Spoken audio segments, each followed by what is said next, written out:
আসসালামু আলাইকুম গাইজ, আশা করি সবাই ভালো আছেন। আজকে আমরা প্রোগ্রেশনের আরেকটা ক্লাসে চলে আসছি। সো দেখি এটা কীভাবে হয়েছে।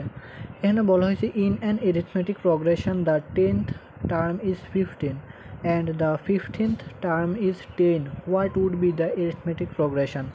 এখানে বলা হয়েছে আমাদের 10তম পদের মান হচ্ছে 15 আর 15তম পদের মান হচ্ছে 10। আবার বুঝি, 10তম পদের মান হচ্ছে 15 আর 15তম পদের মান হচ্ছে 10। এখন এরিথমেটিক প্রোগ্রেশনটা কি হবে সেটা আমাদেরকে বলছে। এখন আমরা এটা প্রমাণ করব যে কিভাবে 10তম পদের মান 15 হয় আবার 15তম পদের মান 10 হয়, কিভাবে সেটা সম্ভব সেটা বের করবে।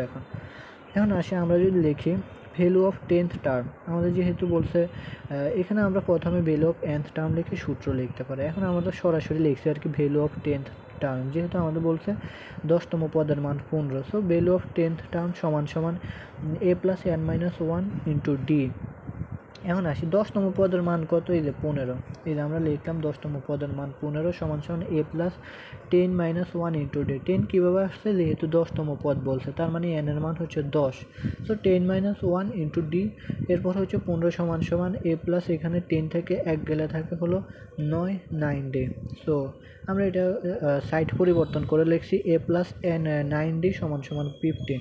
এই যে এটা আমাদের 1 নম্বর সমীকরণ। 2 নম্বর সমীকরণে যাই আমরা কীভাবে বের করা লাগবে ভ্যালু অফ 15th টার্ম। আমাদের বলছে 15 টার্ম আর কি, 15তম পদের মান হচ্ছে 10। তার মানে আমরা লিখলাম 15তম পদ সমান সমান a plus n minus 1 into d, আর 15তম পদের মান কি 10 লিখলাম। এরপরে a plus 15 minus 1 into d, তার মানে 15 থেকে 1 গেলে হলো 14 ইন্টু ডি লিখলাম। 10 সমান সমান a প্লাস 14 ডি, আর হলো a প্লাস 14 ডি সমান সমান 10। আমরা এটা সাইড চেঞ্জ করে লিখছি। সো এটা হলো আমাদের সমীকরণ 2। এখন সমীকরণ 1 থেকে আমরা 2 বিয়োগ করব। এখানে আমাদের 2 থেকে 1 বিয়োগ করছে আর কি, সুবিধার্থে 2 থেকে 1 বিয়োগ করছে এখানে। সো আমরা দেখি এখানে 14 ডি আছে প্রথমে আর 9 ডি আছে পরে, বিয়োগ করব। সো বিয়োগ করলে আমাদের এটা কাটা যায়, প্লাস মাইনাসে এটা কাটা যায়, কাটা যায়, আর থাকে কি 14 ডি আর হলো 9 ডি। সো 14 ডি থেকে যদি 9 ডি চলে যায় তাহলে আমাদের থাকে হলো 5 ডি। 5 ডি সমান সমান আমাদের 10 থেকে যদি 15 মাইনাস করি তাহলে -5 থাকে। তাহলে 5 ডি সমান সমান -5। এরপর 5 এর সাথে ডি গুণ অবস্থায় আছে, তার মানে গুণ অবস্থায় থাকলে 5 ওই পাশে নিলে ভাগ হয়ে যাবে। তো -5 ডিভাইডেড বাই 5 সমান সমান ডি সমান সমান -1। এটা হলো আমাদের ডি এর মান। এখন যদি আসি, এখন আমরা যে কোনো একটা সমীকরণে আমাদের এই যে মানটা পাইছি, ডি এর মান পাইছি -1, সেটা বসালে আমাদের করবো আর কি, একটা মান বের করবে, এই মানটা বের করবো। তো a প্লাস 9 ডি সমান সমান 15 আমরা 1 নম্বর সমীকরণটাতে বসাইছি আর কি। এই যে 1 নম্বর সমীকরণটা কি, a প্লাস 9 ডি সমান সমান 15, এই সমীকরণটাতে আমরা এখন আমাদের ডি এর মানটা বসেছি, এই যে -1 এর মান বের করার জন্য। সো এখন আসি, আমরা এখানে -1 দিলে তো এখানে প্লাস মাইনাসে মাইনাস হয়, a মাইনাস 9 সমান সমান 15। সো এখানে 9 কি অবস্থা আছে, মাইনাস অবস্থা আছে, তার মানে ওই পাশে গেলে এটা প্লাস হয়ে যাবে। a সমান সমান 15 প্লাস 9 সমান সমান a সমান সমান 24। তাহলে এর মান হচ্ছে 24 আমাদের এখানে। এখন আমাদের এরিথমেটিক প্রোগ্রেশনটা কি হবে, দ্য সিরিজ উইল বি। এখন আমরা যদি দেখি যে 24কে আমাদের এর মান, অর্থাৎ ফার্স্ট টার্ম হলো 24, তার মানে আমাদের এখানে এক এক করে কমতে থাকবে এটা। তো 24, 23, 22, এরপর হলো 21, 20, 19, 18, 17, 16, 15, 14, 13, 12, 11, 10। এই যে 10 পর্যন্ত আমরা আসছি। কেন আমাদের এখানে বলছে 10তম পদের মান 15।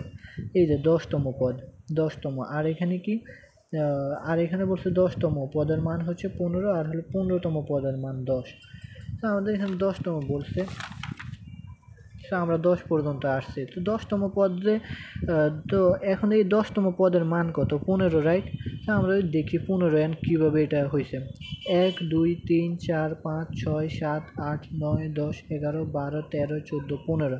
তার মানে 15তম পদের মান 10 মিলছে। 15তম পদের মান কত হয়েছে, 10 হয়েছে। এই যে আমরা যদি দেখি 15তম পদের মান কত, 10। এই যে 15th টার্ম ইজ 10, তার মানে 15তম পদের মান 10 মিলছে। এখন এই যে 15তম পদের মান হচ্ছে 10 আর আমাদের বলছে 10তম পদের মান 15, তাহলে আমরা এখান থেকে 10তম হিসেব করি 10তম পদের মান 15 হয় কিনা। তাহলে দেখি 1 2 3 4 5 6 7 8 9 10, এই যে 10তম পদ, 10তম পদের মান কত? 15। এই যে 10তম পদের মান 15 হয়েছে আমাদের। 1 2 3 4 5 6 7 8 9 10, এই 10তম পদের মান 15 আর 11 12 13 14 15, 15তম পদের মান হচ্ছে 10। সো আমাদের এটা অ্যান্সার মিলছে তাহলে। সো এটাই হলো আমাদের এই অ্যারিথমেটিক প্রোগ্রেশন বের করার নিয়ম। এখন আসি আমাদের, এখন অনেকে বলতে পারে আমরা একটা সমীকরণে বসাইয়া এটা এর মান বের করছি 24, এখন আরেকটা সমীকরণে যদি বসাই তাহলে কি অন্য কোনো অ্যান্সার বের হবে? না, একই অ্যান্সার বের হবে। যদি হয় তাহলে আমরা সেটা একটু দেখি, সেটা কি একই অ্যান্সার বের হয় নাকি আলাদা কোনো অ্যান্সার বের হয়, আমরা এটা একটু প্রুভ করি। তাহলে আমাদের এখানে 2 নম্বর সমীকরণ ছিল কি, এই যে a + 14d = 10।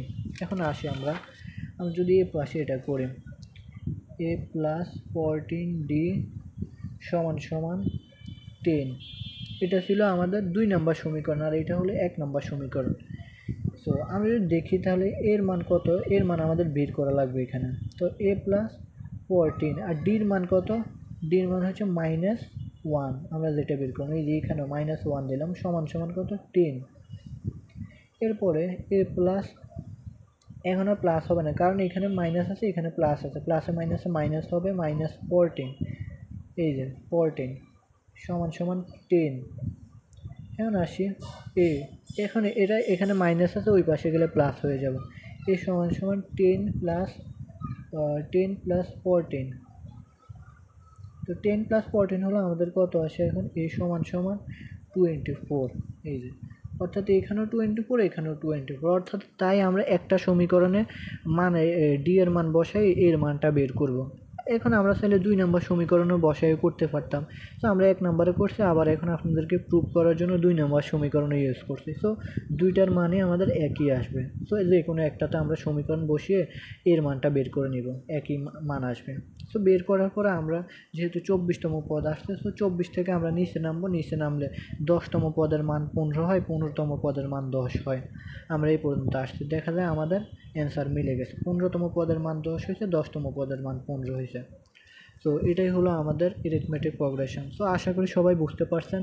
এরপরেও যদি কেউ বুঝতে না পারেন অবশ্যই কমেন্টে জানাবেন। ধন্যবাদ।